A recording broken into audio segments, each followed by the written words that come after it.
Днес ще разгледаме една, бих казал, доста интересна възможност за българския бизнес. Става дума за процедурата дигитализация на предприятията. Имаме информация от едно представене на консултанта Таня Китик и целта ни е да извадим най-важното. Точно така. Тази процедура цели да стимулира инвестициите в съвременни ИКТ, информационни и комуникационни технологии.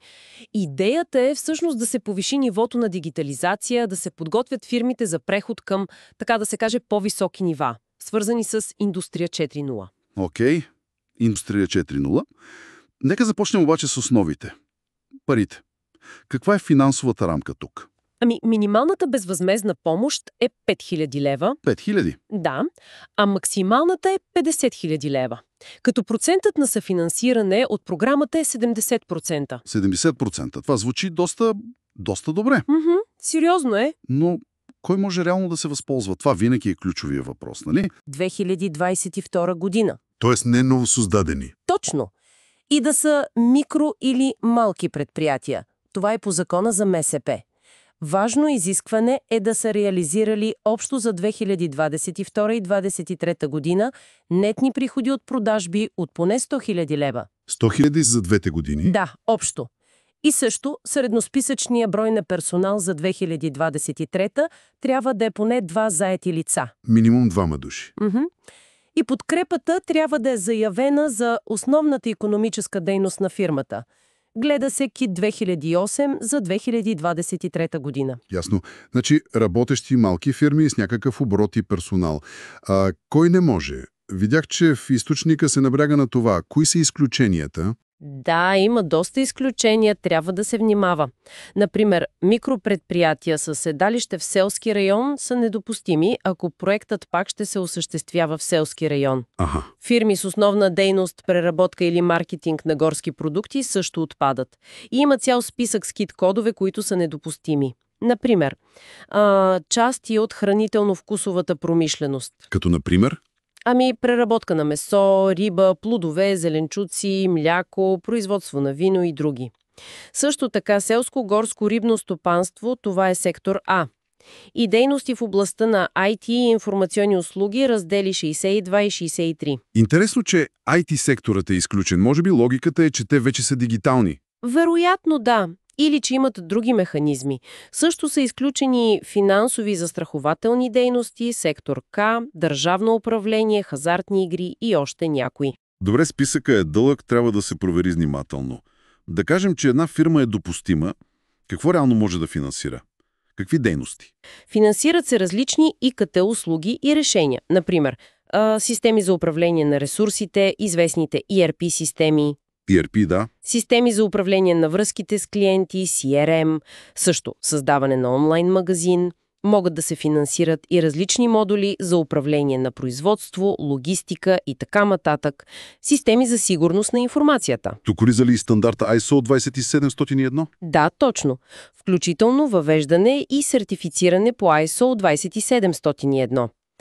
Като тези решения могат да бъдат готови, персонализирани или SaaS, софтуер като услуга. Окей. Имаше едно важно уточнение тук, нали? За обучението. Да. Задължителен елемент към всяко ИКТ решение е да се предостави обучение за служителите на фирмата, за работа с самото решение. Което е логично всъщност. Да, идеята е не просто да се купи нещо, а реално да се ползва. Има и още едно ограничение. Не може едновременно да се финансира цялостна ERP система и отделни модули, които тя по принцип включва. Трябва да се избере едно от двете. Ясно, да няма припокриване. А какво става, ако фирмата вече е получила пари по други програми? Особено тези от плана за възстановяване. Това е много, много важен момент. Има сериозни ограничения. Фирми, които са получили финансиране по процедура технологична модернизация. Да, онази популярната.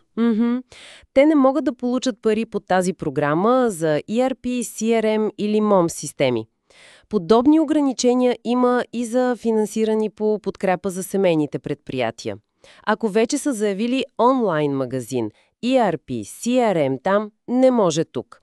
Също фирми с договор по решения в областта на ИКТ и киберсигурността не могат да получат финансиране за същите услуги, за които вече са получили подкрепа. Значи, целта е ясна да се избегне двойното финансиране. Трябва много да се внимава при кандидатстване. Абсолютно. Споменахме сертифицирането по ISO 2701. Какво е специфичното там? Ами, ако проектът включва въвеждане и сертифициране по този стандарт, получаването на самия сертификат в рамките на проекта е задължително. В рамките на тези 12 месеца, предполагам. Така, точно така. И сертификатът трябва да е издаден от акредитиран орган по строги международни критерии. Ако не се получи в срок, разходите просто няма да бъдат признати. Това е сериозно условие. И колко време, казахме, имат фирмите за изпълнение? Срокът за изпълнение на проекта е до 12 месеца. Смята се от датата на сключване на административния договор за финансиране. 12 месеца. Добре, да обобщим тогава.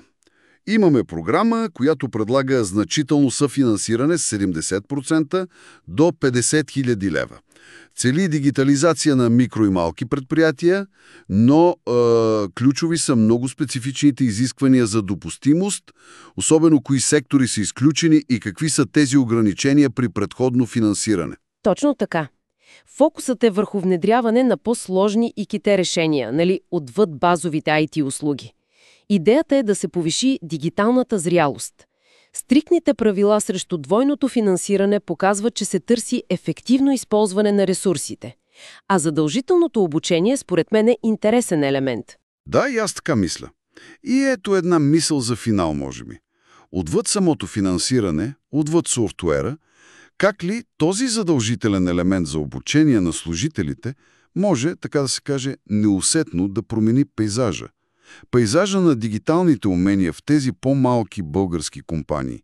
Какъв дългосрочен ефект би могло да има това върху тяхната конкурентоспособност, върху способността им да правят